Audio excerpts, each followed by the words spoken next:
राहुल गांधी हो चाहे अखिलेश यादव हो, गिद्ध राजनीति करने की बजाय एक अपील करती, जिस तरह से योगी आदित्यनाथ जी ने अपील करी।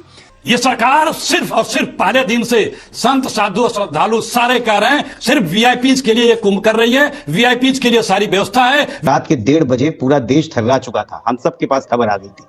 सुबह 6:58 में उत्तर प्रदेश के महाराज जी मुख्यमंत्री योगी आदित्यनाथ की ऑफिस से ट्वीट आता है, क्या भारत की सबसे बड़ी अल्पसंख्यक आबादी अब राम को अपना पूर्वज मानेगी? प्रचार में लिप्त आपकी सरकार, व्यस्त आपकी सरकार, वहां पर सही इंतजाम नहीं कर पाई। मौनी अमावस्या की रात में ऐसी घटना इसी वजह से घटी है। बात आपने कहा इंतजाम की कमी है, तो मैं एक बात जरूर कहना चाहूंगा और बड़ी जिम्मेदारी से कहना चाहूंगा। देखिए, जिस तरह से श्रद्धालुओं की भीड़ वहां आई है, हम ये जानते हैं कि पूरे विश्व में इस तरह का कोई महाकुंभ नहीं होता जहां पे 10 से 12 करोड़ श्रद्धालु एक साथ इकट्ठे हो जाए। उसके बावजूद भी मैं आपको बड़ी जिम्मेदारी से बता सकता हूं, जो भी इंटरनेशनल बेस्ट प्रैक्टिसेस हैं उसको फॉलो किया गया है। 3200 हेक्टेयर का एरिया था, 4000 हेक्टेयर कर दिया गया। 1.5 लाख टॉयलेट बनाए गए। 70,000 करीब वहां पे पुलिसकर्मी हैं जो व्यवस्था देख रहे हैं, हेल्थ वर्कर्स हैं, और इसके अलावा 1.5 लाख टेंट है। तो इसके इंतजाम जो है, मैं अभी ये नहीं कहना चाहता हूं कि इंतजाम अच्छा था, मैं सिर्फ इतना कहना चाहता हूं कि अभी हमारी प्राथमिकता थोड़ी अलग है। हां, अगले भाग में एक बात जरूर कहूंगा, अच्छा लगता अगर विपक्षी पार्टियां भी, चाहे राहुल गांधी हो चाहे अखिलेश यादव हो, गिद्ध राजनीति करने की बजाय एक अपील करती, जिस तरह से योगी आदित्यनाथ जी ने अपील करी।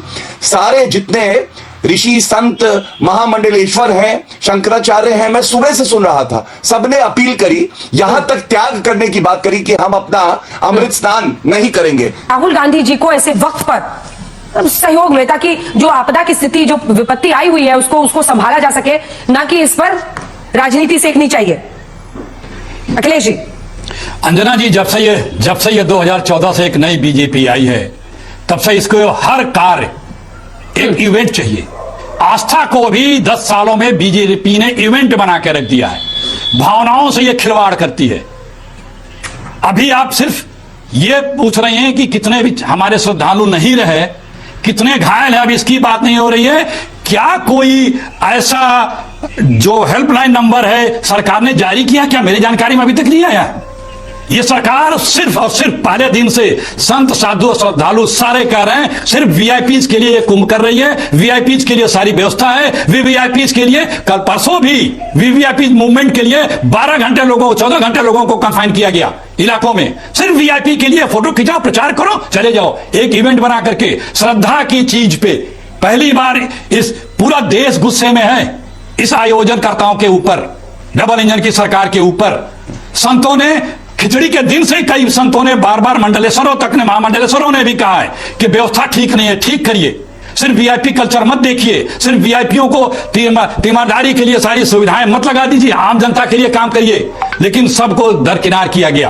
पहली बार हमारे अखाड़े सांकेतिक रूप से स्नान किए हैं, सांकेतिक रूप से स्नान किए हैं। ऐसी दुर्दशा कर दी इन्होंने।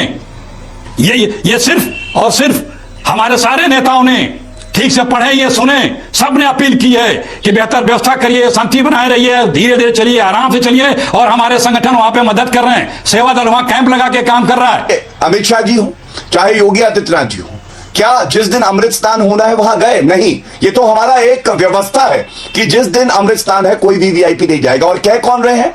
जिनके परिवार ने मुंह में सोने का चम्मच डाला है और सोने का चम्मच डाल के लाशों पे अपनी राजनीति करते हैं। मैं इनको याद दिलाऊं, 1954 में क्या हुआ था? जवाहरलाल नेहरू जी प्रधानमंत्री थे, अमृत स्नान के दिन वो पहुंच गए मौनी अमावस्या को, और 1000 लोग भगदड़ में मारे गए थे। और उसके बाद मीडिया पे आरोप लगा के एक पत्रकार ने तस्वीर जो है रिलीज कर दी थी अंजना जी, तो इन्होंने कहा था बैठा हुआ है, विषय मत बोलिए अखिलेश जी, अच्छा नहीं लगता। चलिए आज जल्दी से पूरा कीजिए। मैं आईना नहीं दिखाना चाहता था, लेकिन मेरी भी मजबूरी थी। मैं दिखाना चाहता था कि इनकी ये जो गिद्ध राजनीति है ये पुश्तों से चली आ रही है। नकली गांधी परिवार पुश्तों से यही आशुतोष जी ना बोले। आशुतोष जी, मैं अपनी बात पूरी कीजिए, जल्दी पूरी कीजिए। हाँ, धन्यवाद। और मैं एक व्यवस्था की बात जरूर बता देता हूं कि चाहे वो डिस्ट्रिक्ट मजिस्ट्रेट हो, चाहे वो डीआईजी वैभव कृष्ण हो, ये स्वयं मौके पे हैं, इनके साथ आला अधिकारी भी हैं। और मुख्यमंत्री योगी आदित्यनाथ जी अपील भी कर रहे हैं, सारे साधु संत जितने शंकराचार्य हैं, महामंडलेश्वर हैं, सबने अपील करी है कि व्यवस्था बनाए रखें, स्नान करने के बाद अपने घर जाएं। परेशानी अंजना जी होती है कि जब स्नान हो भी जाता है, सब चाहते हैं संगम में स्नान हो और उसके बाद वो घर भी नहीं जाना चाहते, लेकिन क्योंकि वो हमारे भाई बंधु हैं तो इसलिए हमें देखना है किस तरह से व्यवस्था को बेहतर करें। और विपक्ष की भी एक बड़ी जिम्मेदारी है जिससे आज वो पूरा नहीं कर रही और इस तरह के अनर्गल बयान दे रहे हैं। ठीक है, और आपके पास आते हुए आशुतोष जी, बल्कि मुझे लगता है कि अखिलेश यादव ने सबसे संयमित बयान दिया। हमारी सरकार से अपील है, मृतकों के शवों को चिन्हित करके उनके परिजनों को सौंपा जाए, उनके निवास स्थान तक भेजने का प्रबंध करें। जो लोग बिछड़ गए मिलने के लिए त्वरित प्रयास हो, शाही स्नान की अखंड अमृत परंपरा को निरंतर रखते हुए सब कार्य अच्छे से संपूर्ण हो। ये सब अखिलेश जी ने कहा है।